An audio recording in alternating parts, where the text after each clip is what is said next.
जय गोपी जन वल्लभ जय गिरिवर धारी।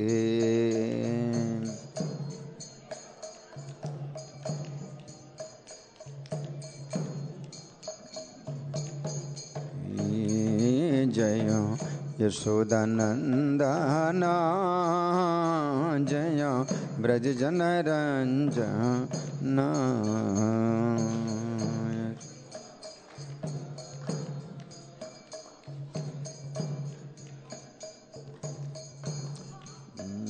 जय यशोदानंदन जय ब्रज जन रंजन।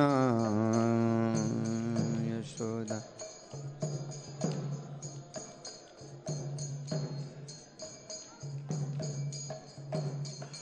जय यमुना तीरवनचारी जय कुंज बिहारी।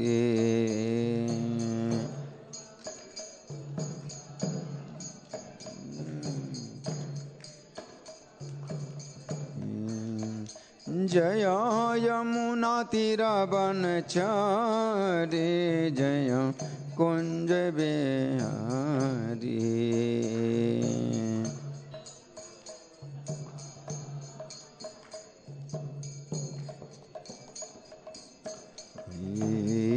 जय राधा माधव जय कुंज बिहारी।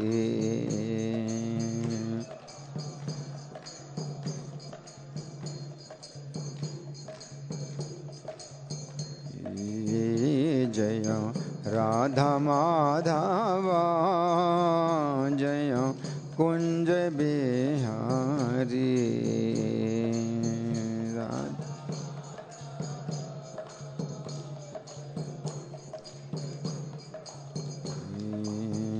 निताय गौर हरे बोल हरे बोल हरे बोल हरे बोल।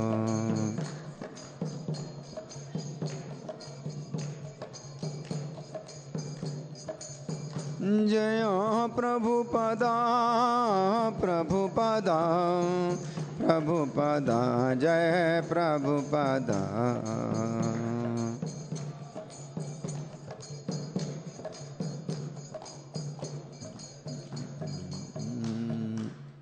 सब लोग प्रणाम करें। जय ओम विष्णुपाद परमहंस परिव्राजकाचार्य अष्टोत्तर श्री श्रीमधिष्ठ डिवाइन ग्रेस अभय चरणारविंद भक्ति वेदांत स्वामी श्रील प्रभुपाद की जय। नेत्र लीला प्रविष्ट ISKCON founder acharya saviour of the whole world Srila Prabhupada की जय। नामाचार्य हरिदास ठाकुर की जय। प्रेम से कहो श्री कृष्ण चैतन्य प्रभु नित्यानंद श्री अद्वैत गदाधर श्रीवासादि गौर भक्त वृंद की जय।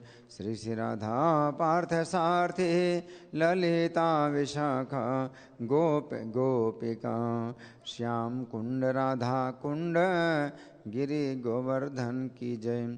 श्री श्री गौनेताई की जय। श्री श्री सीताराम लक्ष्मण हनुमान की जय। समवेत भक्त वृंद की जय। अनंत कोटि वैष्णव वृंद की जय। इस्कॉन वर्तमानाचार्य वृंद की जय। गौर प्रेमानंदे all glories to simple devotees, all glories to simple devotees, all glories to simple devotees, all glories to Sri Guru and Gauranga।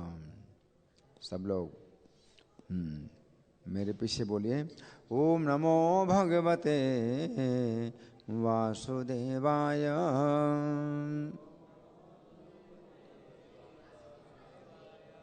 ओम नमो भगवते वासुदेवाय।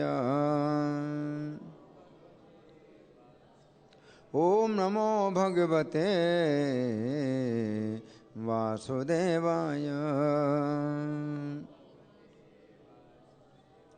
ग्रंथराज श्रीमद् भगवद गीता था रूप अध्याय 16 और अध्याय का नाम है दैवी तथा आसुरी स्वभाव और श्लोक संख्या 1, 2, 3 इकट्ठे हैं। 3 श्लोक इकट्ठे हैं, सब लोग निकालिए। एक किताब में 2-3 लोग भी इकट्ठे हो सकते हैं, किताब में कम है तो, और आप लोग आगे आ जाएं। जो हिंदी पढ़ने वाले हैं तो वो किताब ले सकते हैं। एक किताब में 2-3 लोग इकट्ठे भी हो सकते हैं। और सब ने खोल लिया, इनको नहीं मिल रहा है? मिल गया? मिल गया? अध्याय 16 का श्लोक संख्या 1, 2, 3 इकट्ठे हैं, सब लोग निकालिए।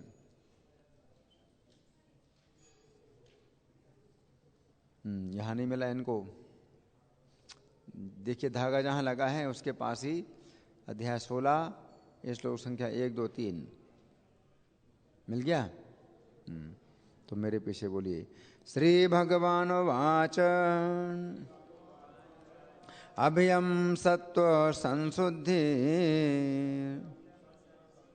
ज्ञान योग व्यवस्थिति दानम दमश्च यज्ञश्च स्वाध्यायस्तप आर्जवम् अहिंसा सत्यमक्रोध त्यागः शान्तिरपैशुनम् दयाभूते स्वलोलुप्त्वम् मार्दवं ह्रीरचापलम् तेजः क्षमा धृतिः शौचम् अन्द्रोहो नातिमानिता भवन्ति सम्पदं देवी अभिजातस्य भारत।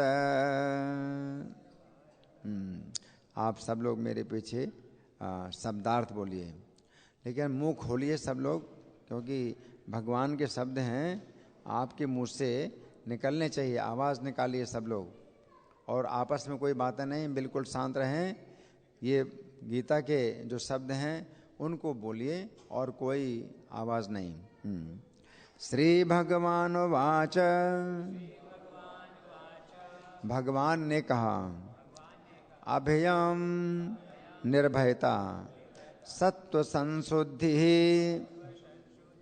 अपने अस्तित्व की शुद्धि, ज्ञान ज्ञान में, योग संयुक्त होने की, व्यवस्थिति ही स्थिति, दानम दान, दमः मन का निग्रह, च तथा यज्ञः यज्ञ की संपन्नता, च तथा स्वाध्यायः वैदिक ग्रंथों का अध्ययन, तपः तपस्या, आर्जवम सरलता, अहिंसा अहिंसा, सत्यम सत्यता, अक्रोधः क्रोध से मुक्ति, त्यागः त्याग, शांति मनः शांति, अपैशुनम छिद्रान्वेषण से अरुचि, दया करुणा, भूतेषु समस्त जीवों के प्रति, अलोलुप्त्वम लोभ से मुक्ति, मार्दवम भद्रता, ह्रीः लज्जा, अचापलम संकल्प, तेजः तेज बल, क्षमा क्षमा, धृतिः धैर्य, शौचम पवित्रता, अद्रोह ईर्ष्या से मुक्ति, न नहीं, अतिमानिता सम्मान की आशा, भवन्ति हैं, संपदम गुण, दैवी दिव्य स्वभाव, अभिजातस्य उत्पन्न हुए का भारत हे भरत पुत्र। अनुवाद मेरे पीछे बोलिए। भगवान ने कहा, हे भरत पुत्र, निर्भयता, आत्मशुद्धि, आध्यात्मिक ज्ञान का अनुशीलन, दान, आत्मसंयम, यज्ञपरायणता, वेदाध्ययन, तपस्या, सरलता, अहिंसा, सत्यता, क्रोध विहीनता, त्याग, शांति, छिद्रान्वेषण में अरुचि, समस्त जीवों पर करुणा, लोभ विहीनता, भद्रता, लज्जा, संकल्प, तेज, क्षमा, धैर्य, पवित्रता, ईर्ष्या तथा सम्मान की अभिलाषा से मुक्ति, ये सारे दिव्य गुण हैं जो दैवी प्रकृति से संपन्न देवतुल्य पुरुषों में पाए जाते हैं। तो ये भगवान ने 3 श्लोकों में जो गुण गिनाए हैं, तो ये दैवी संपत्ति है। दैवी संपत्ति का मतलब धन, असली धन ये है जो आपके साथ जाएगा, दैवी धन है ना। और दूसरा भी धन है, दूसरे प्रकार का भी धन है। भगवान बताए असुरों का धन क्या है? दंभ, दर्प, अभिमान, क्रोध, कठोरता, ज्ञान असुरों की संपत्ति है। तो वो जो है इन चीज़ों को अपनी संपत्ति मानते हैं। जितना अधिक वो बढ़ाते हैं तो उतना अधिक सोचते हैं कि हमारे पास संपत्ति आ गई ना। और जो दैवी स्वभाव के लोग हैं तो इन गुणों में जो है उनका लोभ होता है कि कितना हमारे अंदर ये सब गुण आए हैं। तो ये 26 गुण भगवान ने गिनाए हैं, ये दैवी संपत्ति के 26 गुण गिनाए हैं, है ना। अब हम सुनेंगे प्रभुपाद तात्पर्य में क्या लिखते हैं। शिला प्रभुपाद की जय। बल्कि पहले यहाँ धागा लगा करके आप लोग प्रार्थना निकालिए। भूमिका में पहला पेज हम पहले पाठ करेंगे प्रार्थना। सब लोग मेरे साथ बोलें। ओम अज्ञानतिमिरान्धस्य ज्ञानाञ्जनशलाकया चक्षुरुन्मीलितं येन तस्मै श्रीगुरवे नमः। श्रीचैतन्यमनोभीष्टं स्थापितं येन भूतले स्वयं रूपः कदा मह्यं ददाति स्वपदान्तिकं। वन्देऽहं श्रीगुरौ श्रीयुतपदकमलं श्रीगुरून् वैष्णवांश्च श्रीरूपं साग्रजातं सहगण रघुनाथान्वितं तं सजीवं साद्वैतं सावधूतं परिजनसहितं कृष्णचैतन्यदेवं श्रीराधा कृष्णपादान् सहगण ललिता श्रीविशाखान्वितांश्च। हे कृष्ण करुणा सिंधु दीनबंधो जगत्पते गोपेश गोपिका कांत राधा कांत नमोस्तुते। तप्त कांचन गौरांगी राधे वृंदावनेश्वरी वृषभानुसुते देवी प्रणमामि हरिप्रिये। वाञ्छाकल्पितरुभ्यश्च कृपा सिन्धुभ्य एव च पतितानां पावनेभ्यो वैष्णवेभ्यो नमो नमः। जय श्री कृष्ण चैतन्य प्रभो नित्यानंद श्री अद्वैत गदाधर श्रीवासादि गौर भक्त वृंद। हरे कृष्णा कृष्ण कृष्ण हरे हरे हरे राम राम राम हरे हरे। नमो विष्णुपादाय कृष्णप्रेष्ठाय भूतले श्रीमते भक्तिवेदांत स्वामिनिति नामिने। नमस्ते सरस्वती देवे गौरवाणी प्रचारिणे निर्विशेष शून्यवादी पाश्चात्य देश तारिणे। श्लोक फिर से निकालिए। तो श्लोक के जो 3 श्लोकों में भगवान ने जो 26 गुण बतलाए हैं, तो उनके तात्पर्य में प्रभुपाद लिख रहे हैं। तो आप बोले ध्यान से सुने। 15वें अध्याय के प्रारंभ में इस भौतिक जगत रूपी अश्वत्थ वृक्ष की व्याख्या की गई थी। उससे निकलने वाली अतिरिक्त जड़ों की तुलना जीवों के शुभ तथा अशुभ कर्मों से की गई थी।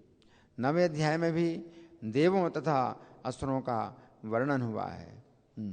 तो 9वें अध्याय में भगवान ने देवों असुरों का वर्णन किया है। 13वें श्लोक में भगवान कहते हैं देवीं प्रकृतिमाश्रिता महात्मानस्तु माम पार्थ देवीं प्रकृतिमाश्रिता, कि जो महात्मा लोग हैं देवी प्रकृति के आश्रित होते हैं। भजन्ते अनन्य मनसो ज्ञात्वा भूतादिमभ्यम, तो मेरा अनन्य भाव से भजन करते हैं। और श्लोक संख्या 12 में भगवान कहते हैं आसुरीम राक्षसीम आसुरीम च प्रकृतिम मोहिनीम श्रिता। हाँ, श्लोक संख्या 12 में भगवान कहते हैं कि वो श्लोक कैसा है, 11वां श्लोक है अब जानन्ति माम मूढ़ा मानुषीम तनुमाश्रितम। हाँ, 11वां श्लोक अब जानन्ति माम मूढ़ा मानुषीम तनुमाश्रितम। जो मूर्ख लोग हैं वो मुझको मनुष्य शरीर के आश्रित मानते हैं। परम भावम अजानन्तो मम भूत महेश्वरम, और मेरे परमेश्वर के भाव को नहीं जानते हैं। मोघासा मोघ कर्माणो, श्लोक संख्या 12, मोघासा मोघ कर्माणो मोघ ज्ञाना विचेतसा।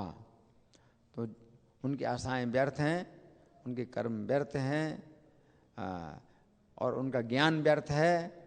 राक्षसी मासुरीम च प्रकृति मोहिनीम श्रिता, राक्षसी प्रकृति के आश्रित हैं, राक्षसी और आसुरी प्रकृति आश्रित हैं, और मोहिनी प्रकृति के आश्रित हैं। तो इस प्रकार से भगवान ने अंतर बतलाया।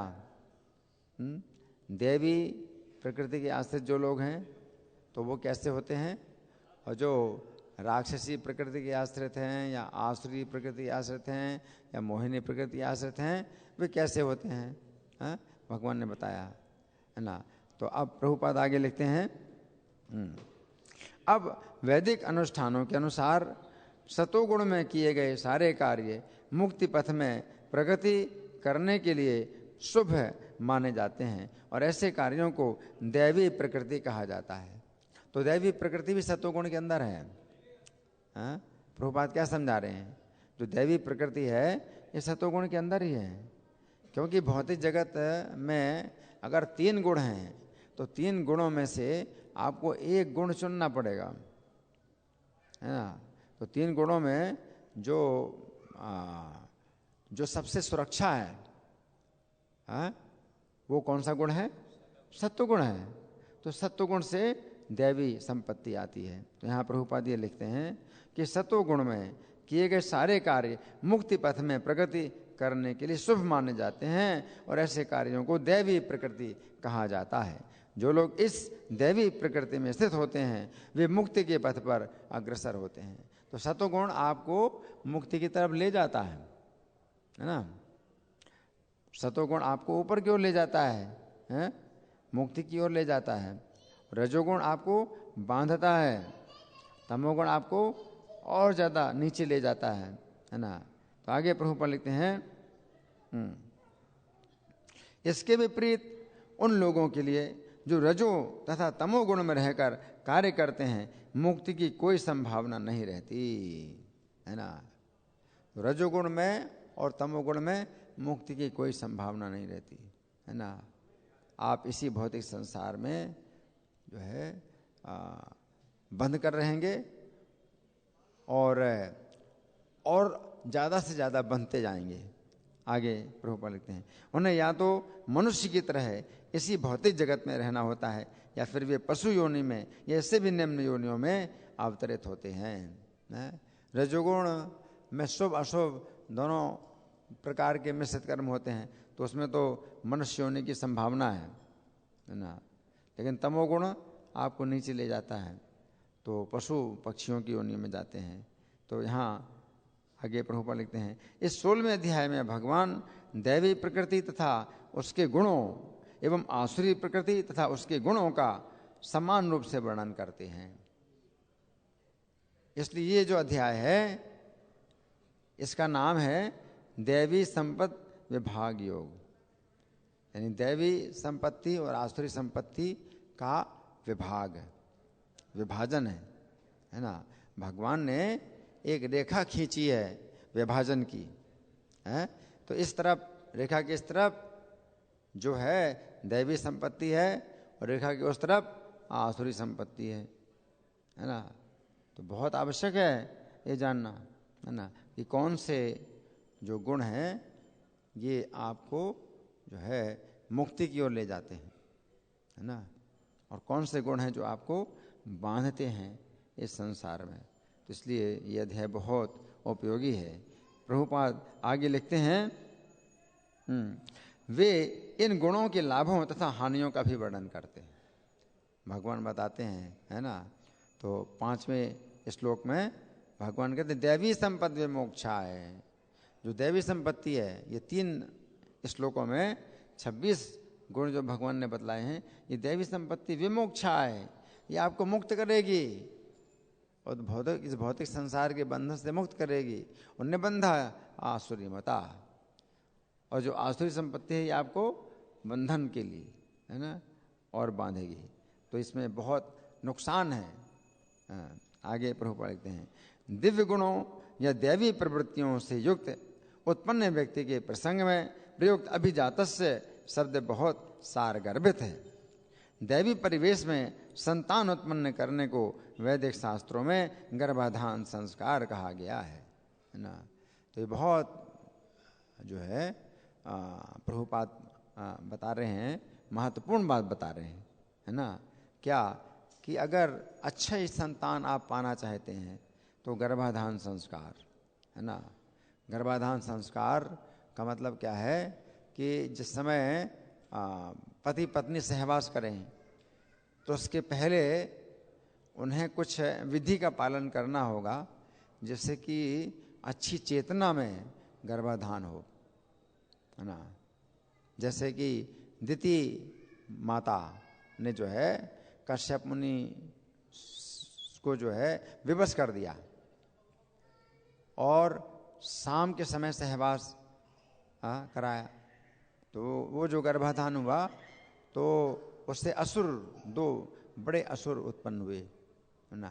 तो अगर चेतना जो है, जो गर्भाधान के समय जो चेतना होती है पत्नी की, तो उससे जो बच्चा गर्भ में आता है तो उसके अंदर वैसे गुण होते हैं जैसी चेतना होती है ना। तो गर्भाधान संस्कार यहाँ प्रभुपाद बता रहे हैं। आगे प्रभुपाद लिखते हैं, यदि माता पिता चाहते हैं कि दिव्य गुणों से युक्त संतान उत्पन्न हो तो उन्हें सामाजिक जीवन में मनुष्यों के लिए बताए गए 10 नियमों का पालन करना चाहिए। 10 नियम है।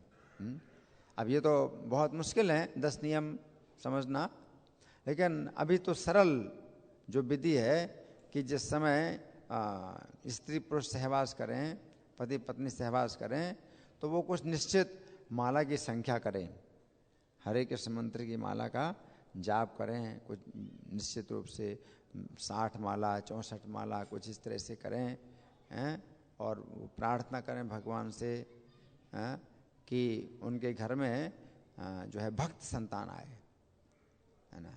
तो ये जो है ये भी गर्भाधान संस्कार की एक सरल विधि है। तो यहाँ प्रभुपाद लिखते हैं कि भगवत गीता में हम पहले ही पढ़ चुके हैं कि अच्छी संतान उत्पन्न करने के निमित्त मैथुन जीवन साक्षात कृष्ण है। तो भगवत गीता में 7वां अध्याय, 7वें अध्याय में भगवान कहते हैं बलम बलवताम चाहम काम राग विवर्जितम धर्मा विरुद्धो भूतेषु कामोस्मि भरतर्षभ है। 7वें अध्याय का 11वां श्लोक है। उसमें भगवान कहते हैं कि धर्म के अनुकूल जो काम यानी स्त्री पुरुष का जो सहवास है तो वो मेरा स्वरूप है। स्त्री पुरुष जब सहवास करते हैं संतान उत्पन्न करने के लिए और श्रेष्ठ संतान उत्पन्न करने के लिए, और कृष्ण चेतना में जब वो सहवास करते हैं तो भगवान कहते हैं ये मेरा स्वरूप है। तो भक्ति सिद्धांत सरस्वती ठाकुर भी कहा करते थे कि अगर मुझे पता चल जाए कि मुझे जो है भक्त संतान प्राप्त होगी तो मैं 100 बार सहवास करने के लिए तैयार हूँ, है ना। तो ये जो इस प्रकार का जो काम है, जो धर्म के अनुसार जो काम होता है तो वो जो है भगवान का स्वरूप है। लेकिन आजकल जो होता है वो धर्म के विरुद्ध होता है। केवल इंद्रिय तृप्ति के लिए जब सहवास करते हैं तो जो स्त्री पुरुष हैं वो कुछ सोचते ही नहीं है कि उनको अच्छी संतान को जन्म देना है और वो अच्छी संतान की इच्छा करें, तो ऐसा होता ही नहीं है। वो तो केवल उसी भाव में लिप्त रहते हैं कि उनको इंद्रिय तृप्ति करनी है।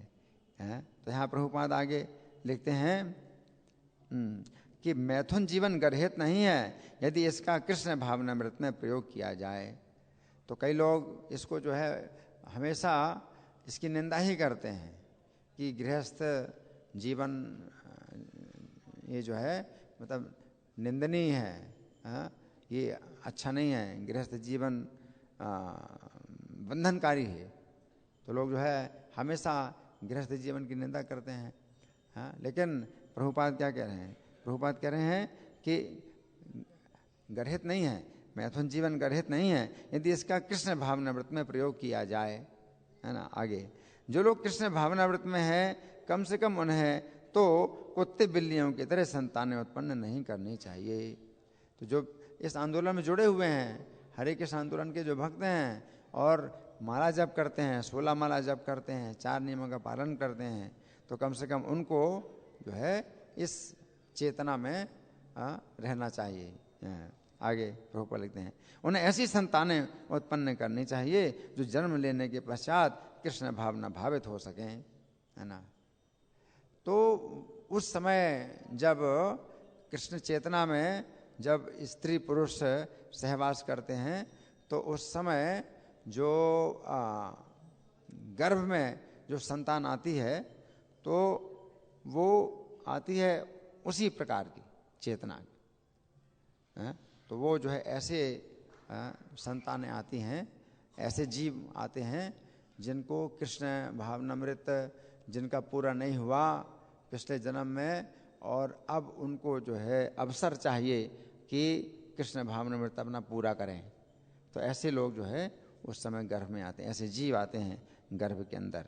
तो आगे प्रभुपाद लिखते हैं कृष्ण भावनामृत में तल्लीन माता पिता से उत्पन्न संतानों को इतना लाभ तो मिलना ही चाहिए, है ना।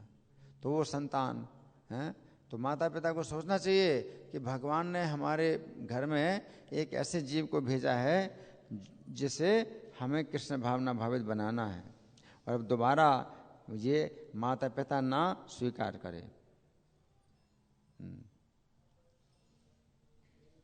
तो जो माता पिता हैं तो उनको ये सोचना चाहिए कि आगे अब जो है बहुत संसार में ये जो बच्चा है ये और किसी माता पिता को स्वीकार ना करे, दोबारा जन्म ना ले, दोबारा गर्भ में ना आए, हैं, और अब भगवान ही इसके माता पिता बने। तो असली माता पिता वही है, असली माता वही है जो अपने पुत्र को जन्म मरण से मुक्त कर दे, कि उसको दोबारा माता ना मिले, है ना। तो आप ऐसी माता बनो, ऐसी माता बनो कि आपका जो पुत्र है अब दोबारा माता ना स्वीकार करे, तो असली माता, तो आप असली माता हैं। आप ऐसे पिता बनो कि आपका जो पुत्र है दोबारा पिता ना प्राप्त करे, आप असली पिता हैं। और नहीं तो माता नहीं बनना चाहिए, पिता नहीं बनना चाहिए। अगर आप मृत्यु से नहीं बचा सकते तो आप माता पिता मत बनिए, है ना। तो आगे प्रभुपाद लिखते हैं, वर्णाश्रम धर्म नामक सामाजिक संस्था जो समाज को सामाजिक जीवन के 4 विभागों एवं काम धंधों अथवा वर्णों के 4 विभागों में विभाजित करती है, मानव समाज को जन्म के अनुसार विभाजित करने के उद्देश्य से नहीं है। तो प्रभुपाद क्या कह रहे हैं कि जो वर्ण और आश्रम, 4 वर्ण और 4 आश्रम जो हमारे शास्त्रों में बताए गए हैं, तो ये जन्म के आधार पर नहीं बताए गए हैं। ये किस आधार पर बताए गए हैं? किस आधार पर? गुण कर्म के आधार पर। जो 4 वर्ण हैं, ब्राह्मण, क्षत्रिय, वैश्य, शूद्र, तो ये जन्म के आधार पर नहीं बताए गए कि शूद्र के घर में कोई पैदा हो तो शूद्र है और ब्राह्मण के घर में पैदा हो तो वो ब्राह्मण है। इस आधार पर नहीं है ये वर्ण, ये उनके गुण कर्म के आधार पर बताए गए हैं।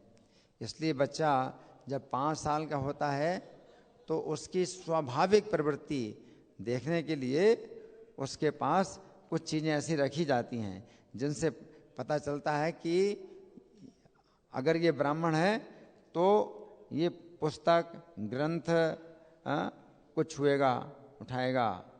अगर क्षत्रिय है तो हथियार की तरफ जाएगा। अगर वैश्य है तो जो बही खाते रखे उधर जाएगा।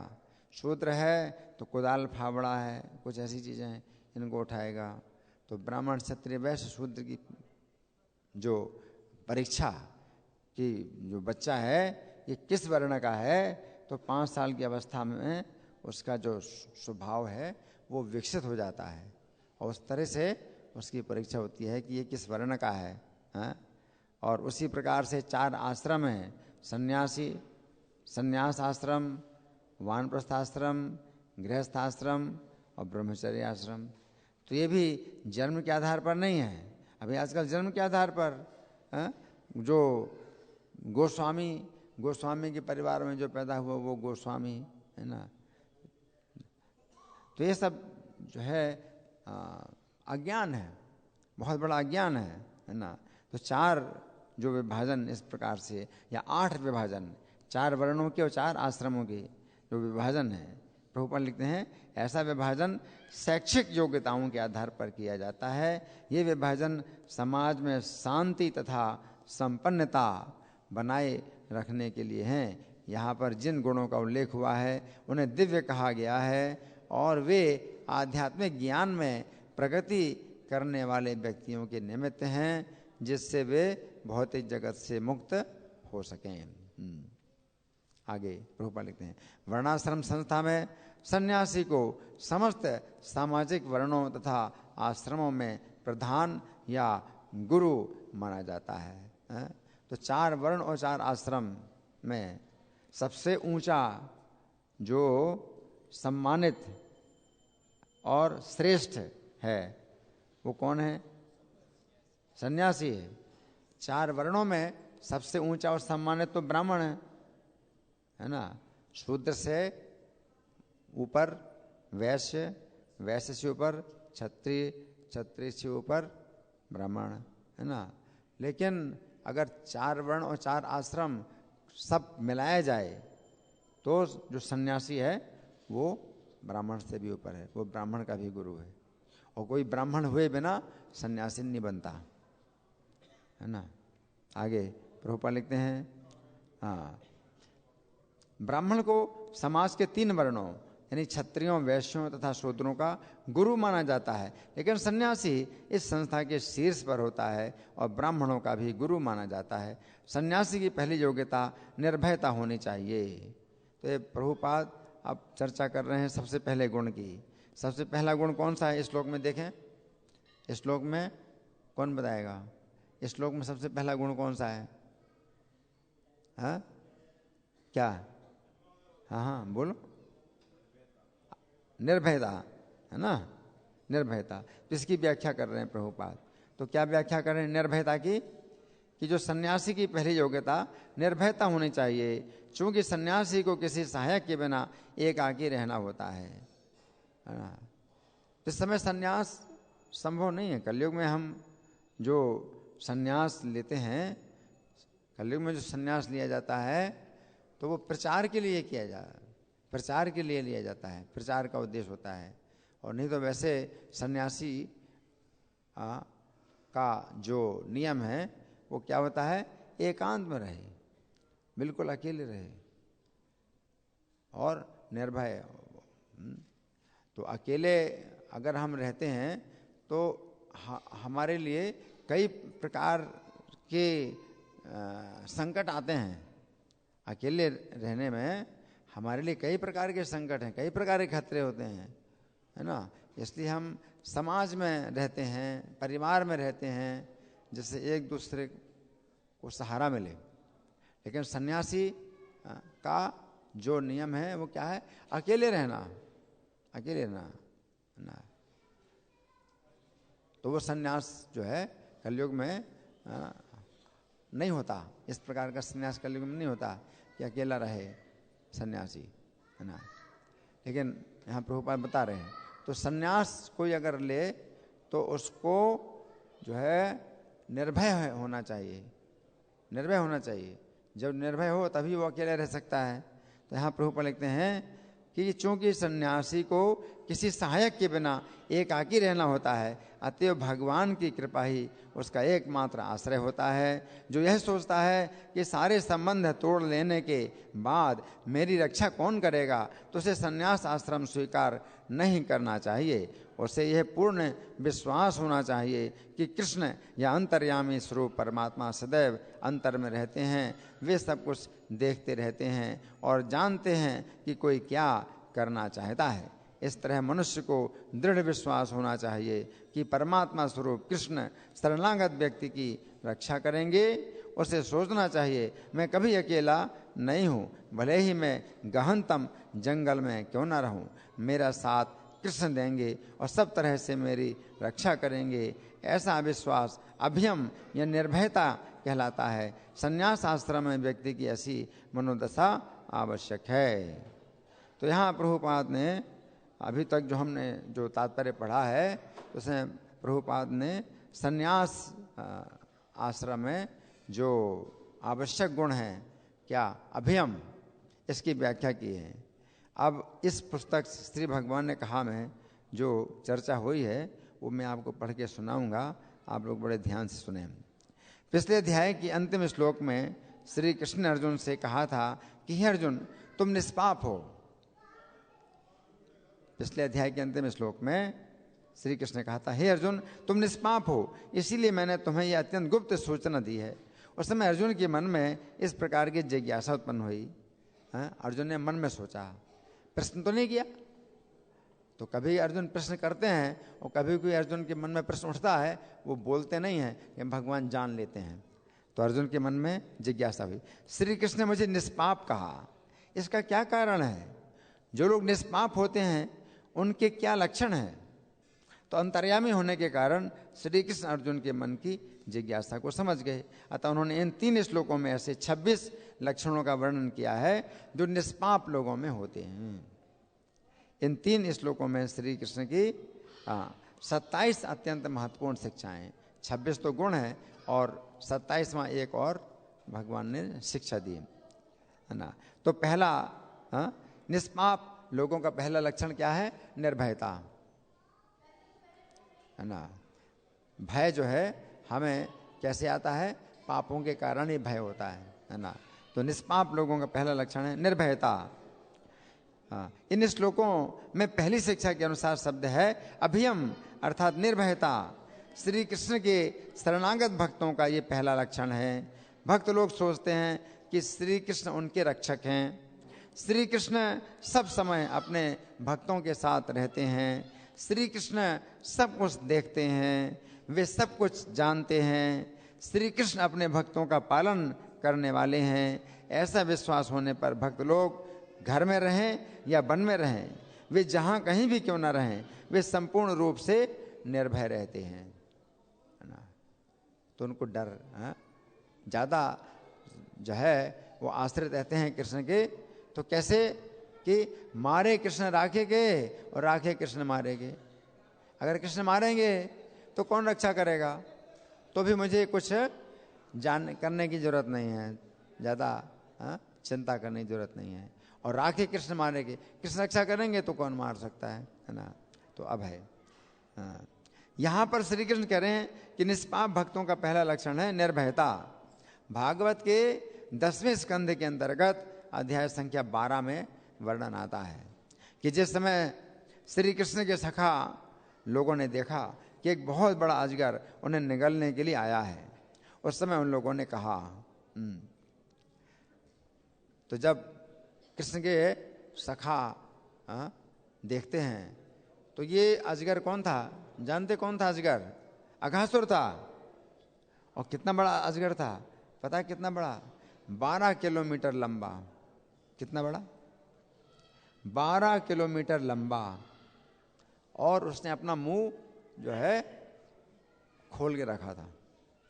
और जब उसका मुंह खुला हुआ था तो कितना ऊंचा मुंह होगा आप सोचिए।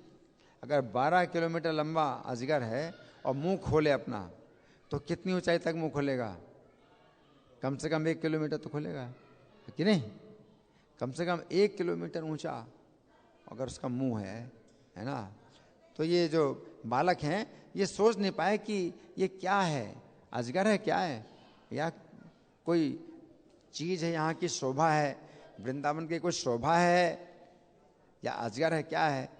तो उन्होंने क्या कहा, यदि ये अजगर हम लोगों को निगलेगा तो श्री कृष्ण से बकासुर की भांति तुरंत मार डालेंगे। बकासुर बगुला पहले कृष्ण मार चुके हैं उसको, और वो बगुला भी बड़ा खतरनाक था। तो बकासुर का वध किया था। तो जो बालक हैं वो डरे नहीं अघासुर के सामने। अब सोचिए अगर इतना बड़ा अजगर आपको दिखाई दे तो कितना डर लगेगा, कितना डर लगेगा। इतना बड़ा अजगर दिखाई दी और मुंह खोले बैठा है ना। तो क्या बोले कृष्ण के सखा, क्या बोले, यदि ये अजगर हम लोगों को निगलेगा तो श्री कृष्ण से बकासुर की भांति तुरंत मार डालेंगे। इस तरह उन्होंने श्री कृष्ण के सुंदर मुख की ओर देखा और ताली बजाते हुए तथा जोर जोर से हंसते हुए अजगर के मुख में प्रवेश कर गए। अजगर के मुंह में प्रवेश कर गए। कितना निर्भयता सोचिए। क्योंकि इसके पहले जो घटना हुई थी बकासुर की, तो इतना बड़ा बगुला था, वो बैठा हुआ था, तो सब बालक घबरा गए और उसने क्या किया, कृष्ण को निगल लिया। कृष्ण को निगल लिया तो जितने बालक थे उनके तो प्राण निकल गए। कृष्ण को निगल लिया, लेकिन कृष्ण उसके मुंह के अंदर इतने गर्म हो गए, इतने गर्म हो गए कि उसको उगलना पड़ा। कृष्ण को उगल दिया उसने, कृष्ण को उगल दिया। अब चोंच से जो है कृष्ण को अब वो घायल करना चाहता था, अपनी चोंच मारा। अब वो जो है खाना नहीं चाहता है क्योंकि कृष्ण इतने गर्म थे, तो चोंच मारने लगा। और कृष्ण उसकी चोंच पकड़ करके नीचे वाली चोंच को पैर से दबाया, ऊपर वाली चोंच को ऊपर से उठाया और फाड़ दिया, 2 टुकड़े कर दिए बकासुर के, है ना। तो सखाओं को ये विश्वास हो गया। तो इस प्रकार से कृष्ण के सुंदर मुख की ओर देखते हुए और ताली बजाते हुए और जोर जोर से हंसते हुए अजगर के मुंह में प्रवेश कर गए। और भगवान सामने हैं, भगवान कुछ नहीं बोल रहे हैं, है ना। भगवान उनको डराना नहीं चाहते और भगवान जानते हैं कि ये कौन है, ये बहुत दुष्ट असुर, इतना बड़ा असुर है और ये लोग समझ नहीं पा रहे हैं, और उसके मौत के मुंह में चले गए। और जब ये बालक उस अजगर के मुंह में चले गए तो पता उसके पेट में जो आग थी, है ना, वो जठर अग्नि, है ना, उससे वो जो है मर गए, बालक सब मर गए, है ना। और कृष्ण के देखते देखते ही वो बालक जो है सब मारे गए उसके पेट के अंदर। इतनी तेज गर्मी थी, बाहर निकल भी नहीं सकते थे, बाहर नहीं निकल सकते। तो कृष्ण के जितने सखा थे सब मर गए। लेकिन फिर कृष्ण क्या करते हैं, लेकिन उसने अपना मुंह बंद नहीं किया, उस अजगर ने अपना मुंह बंद नहीं किया, क्योंकि मुख्य शत्रु तो अभी अंदर आए नहीं मेरे। सबसे बड़ा शत्रु तो कृष्ण है, क्योंकि वो सोच रहा था कि मेरी बहन पूतना का वध तो कृष्ण ही नहीं किया है, तो शत्रु, असली शत्रु तो कृष्ण ही है, और मेरे बड़े भाई बकासुर का वध भी कृष्ण ने किया है, तो मेरे शत्रु तो कृष्ण ही है ना। तो जितने बालक हैं, ये अच्छा हुआ कि मेरे पेट के अंदर आ गए, लेकिन जो मुख्य शत्रु है वो तो अभी तक मेरे मुंह में नहीं आया।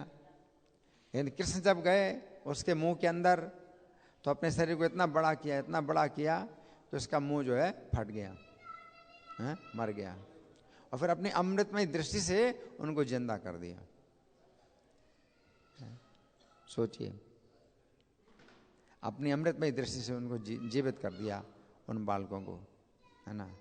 तो ये जो है अभियम का जो है हमने एक चर्चा की है, एक घटना की चर्चा की है। तो आज का जो तात्पर्य है हमने यहीं तक पढ़ा है, जिसमें प्रभुपाद ने एक गुण की चर्चा की है। अब हमारे पास कुछ समय है, आप लोगों की ओर से कोई प्रश्न है या कोई चर्चा, या मैं प्रश्न करूं? मैं प्रश्न करूं? ठीक है, तो मैं प्रश्न कर रहा हूं, है ना। तो जो ये अध्याय है जिसमें भगवान ने दैवी संपत्ति और आसुरी संपत्ति का विभाजन किया है ना। तो ये जो दैवी संपत्ति है कितने प्रकार की है, कौन बताएगा? कितने प्रकार की भगवान ने बताई दैवी संपत्ति, कौन बताएगा? 26। हाँ, दैवी संपत्ति के 26 गुण हैं, ठीक है ना। और 3 श्लोकों में भगवान ने दैवी संपत्ति के 26 गुण बतलाए हैं, है ना। अच्छा, दैवी संपत्ति ये भौतिक प्रकृति के कौन से गुण से आती है? किस गुण से आती है? सत्वगुण से आती है।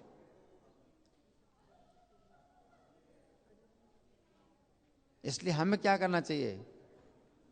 सत्वगुण का अभ्यास करना चाहिए, क्योंकि भौतिक प्रकृति 3 गुणों से बनी है, तो हम 3 गुणों में ही हैं। 3 गुणों से बाहर हम तुरंत नहीं निकल सकते। 3 गुणों से बाहर अगर निकलना है तो भौतिक प्रकृति का एक गुण होता है जिसमें हमें आना पड़ेगा, वहां से फिर निकलने का रास्ता होता है ना। वो कौन सा गुण है? सत्वगुण है ना। फिर प्रभुपाद ने चर्चा की कि अगर दैवी संपत्ति से युक्त अगर आपको संतान चाहिए, अगर आप चाहते हैं कि समाज में ऐसे बच्चे उत्पन्न हों जिनके अंदर दैवी संपत्ति हो, तो उसके लिए क्या करना चाहिए? क्या करना चाहिए? इसके लिए कोई संस्कार बताया प्रभुपाद ने? इसको नाम बताया है संस्कार का? कौन सा संस्कार कहलाता है? गर्भाधान संस्कार। जो गर्भाधान संस्कार है, तो ये जो है प्रभुपाद ने बताया कि जरूरी है। और गर्भाधान संस्कार के बिना, क्योंकि गर्भाधान संस्कार नहीं होते हैं, इसलिए कलयुग में सब शूद्र होते हैं। जन्मना जायते शूद्र, कलो शूद्र संभवा, कलो शूद्र संभवा। कलयुग में सब शूद्र, जन्म से शूद्र ही होते हैं, है ना। लेकिन जन्म से कोई ब्राह्मण हो, जैसे हमारे प्रभुपाद के जो गुरु थे भक्ति सिद्धांत सरस्वती ठाकुर, तो जन्म से ही ब्राह्मण हो, और उनका जो है जन्म जब हुआ तो बड़ा दिव्य लक्षण था। भक्ति सिद्धांत सरस्वती ठाकुर जब पैदा हुए तो बड़ी दिव्य अवस्था में पैदा हुए, ऐसा कोई बच्चा नहीं होता पैदा। उनकी जो है जो नाल नाल जो थी ना लिपटी थी, नाल कैसे लिपटी थी? जनेऊ की तरह लिपटी थी। कोई बच्चा ऐसा नहीं होता। जनेऊ कैसे होता है? ये बाएं कंधे से जाता है इधर से ऐसे ऐसे होता है। तो नाल जो है जनेऊ की तरह लिपटी थी, है ना। इस बच्चे के जो है ऐसे दिव्य गुण थे, है ना। इसके लिए भक्ति विनोद ठाकुर ने प्रार्थना की थी, जगन्नाथ भगवान से प्रार्थना की थी कि ऐसा हमें संतान, ऐसा पुत्र दीजिए जो कि इस कृष्ण भावनामृत के सिद्धांत को आगे बढ़ाए, चैतन्य महाप्रभु के संदेश को आगे बढ़ाए। तो प्रार्थना की थी। तो भक्ति सिद्धांत सरस्वती ठाकुर का जन्म बड़ा दिव्य है। तो गर्भाधान संस्कार कहलाता है। और फिर गर्भ संस्कार भी बहुत शक्तिशाली होता है। गर्भ संस्कार का मतलब है माता के गर्भ में जब बालक होता है, माता के गर्भ में जब बालक होता है तो माता जैसे विचारों का जो है अभ्यास करती है तो वो सीधे बच्चे के अंदर आते हैं, सीधे बच्चे के अंदर आते हैं, है ना।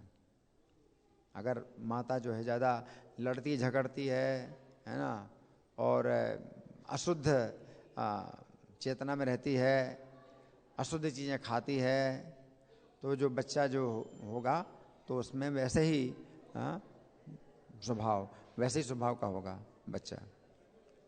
और अगर माता गर्भावस्था में अगर वो श्रवण करती है, श्रवण कीर्तन में लगी रहती है,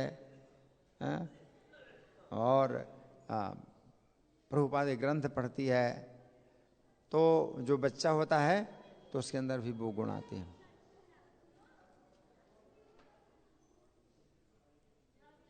तो जो माता होती है तो वो बच्चे के जो है जीवन के लिए बहुत महत्वपूर्ण होती है, बहुत महत्वपूर्ण होती है माता, है ना।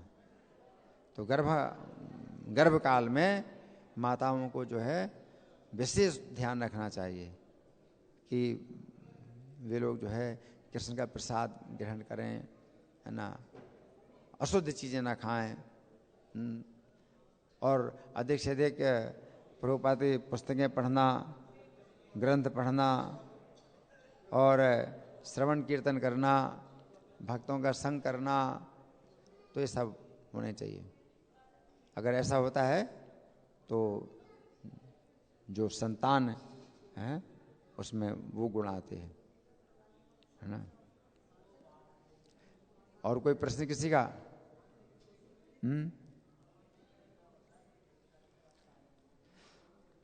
तो सबसे पहला गुण जो अभी हमने चर्चा की है, कौन सा गुण है?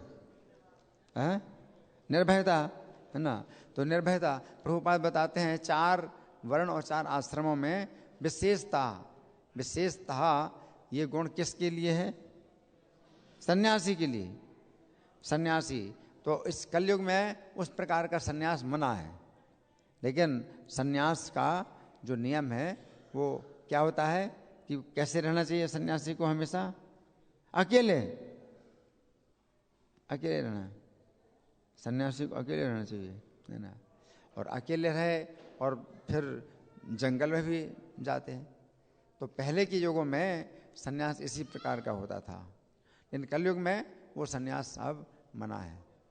अब कलयुग में सन्यास जब लिया जाता है तो वो प्रचार के लिए लिया जाता है। कलयुग में जो सन्यास है वो प्रचार के लिए लिया जाता है। चैतन्य महाप्रभु ने सन्यास लिया तो किस विचार से सन्यास लिया कि चूंकि वो गृहस्थ हैं तो उनको जो है ये लोग महत्व नहीं दे रहे हैं, और उनके साथ में जो पढ़े हुए विद्यार्थी हैं तो वे जो है निंदा करते हैं, निमाई पंडित की निंदा करते हैं, और क्या कहते हैं कि निमाई पंडित अपने को बहुत बड़ा समझने लगा है, और ज़्यादा अपनी जो है शान दिखाता है ना।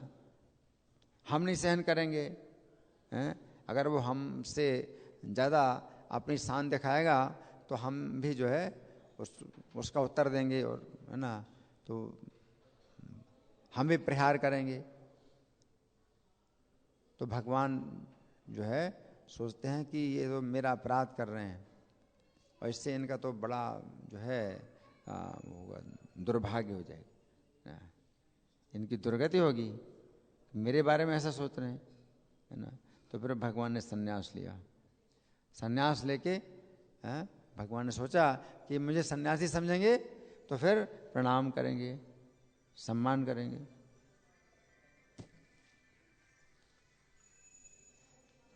तो अगर भगवान को अगर कोई सन्यासी समझ करके भी प्रणाम करे तो भी उसका लाभ है। तो भगवान उस समय तो मनुष्य लीला कर रहे थे, तो भगवान तो अपने को नहीं बता रहे थे कि मेरी पूजा करो, मैं परमेश्वर हूँ, हैं। तो भगवान तो मनुष्य लीला कर रहे हैं।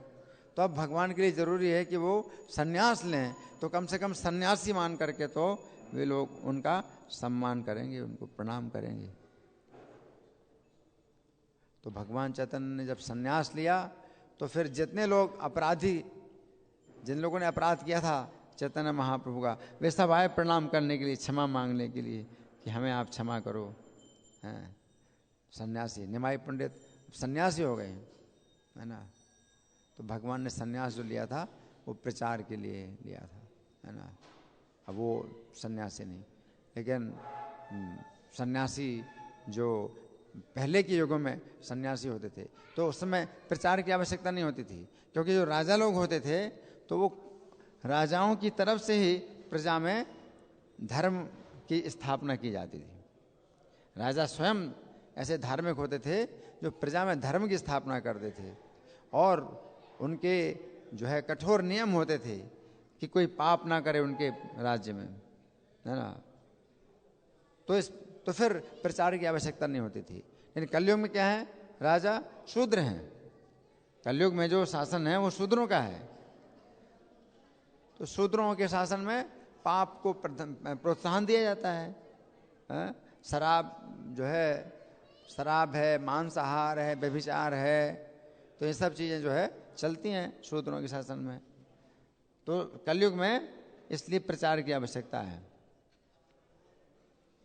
कलयुग में प्रचार की आवश्यकता है।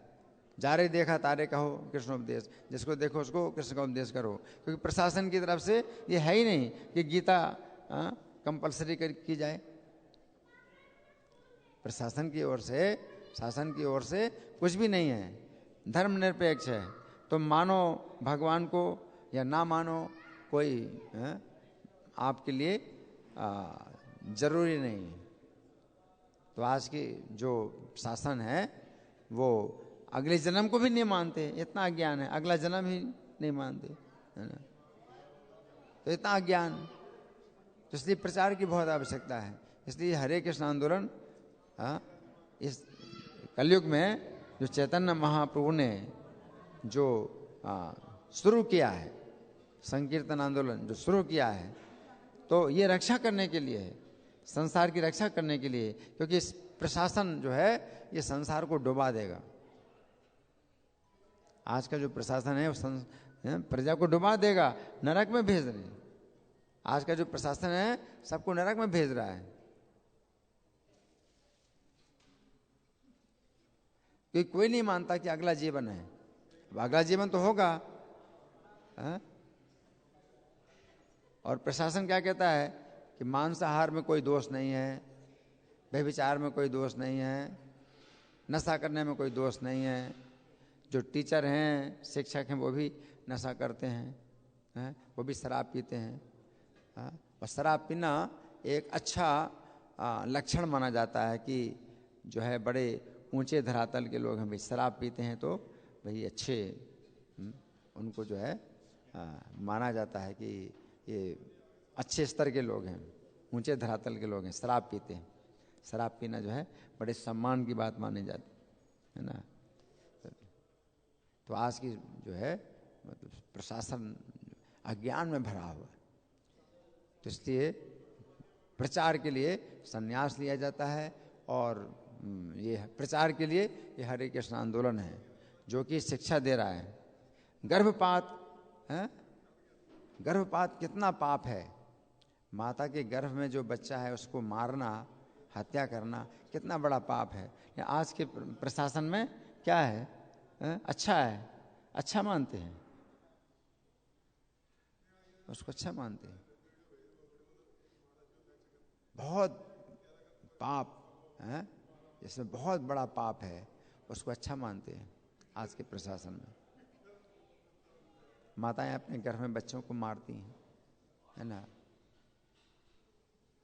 जो पिता है वो अपनी पत्नी के घर में जो है बच्चे को मारते हैं, हत्या करते हैं कि भार बन जाएगा, ये बच्चा जो है पैदा होगा तो हमारे लिए भार बन जाएगा, है ना।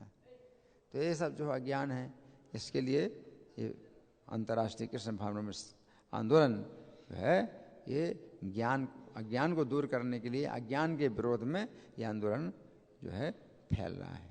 इसी से रक्षा होगी, इसी से रक्षा होगी। क्यों? अगला जीवन तो है, और अगला जीवन आपको जो है आपके कर्मों के अनुसार मिल जाएगा, है ना। तो ये नहीं है कि आप नहीं जानते, आप नहीं मानते हैं तो अगला जीवन नहीं है। अगला जीवन होगा, आप नहीं जानते तो भी अगला जीवन होगा, और आपके कर्मों के अनुसार आपको अगला शरीर मिल जाएगा। छिपकली और बिच्छू और मच्छर, ये सब क्या है?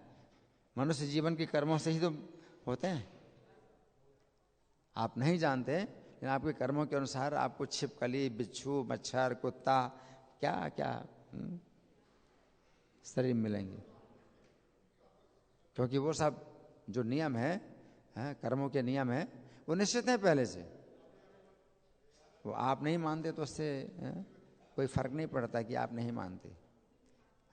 कैसे कर्म किए उसके अनुसार आपको जो है बिच्छू का शरीर मिल जाएगा, मछली का शरीर मिल जाएगा, कीड़े और जो तिल चट्टे, ये सब शरीर मिल जाएंगे। धन्यवाद।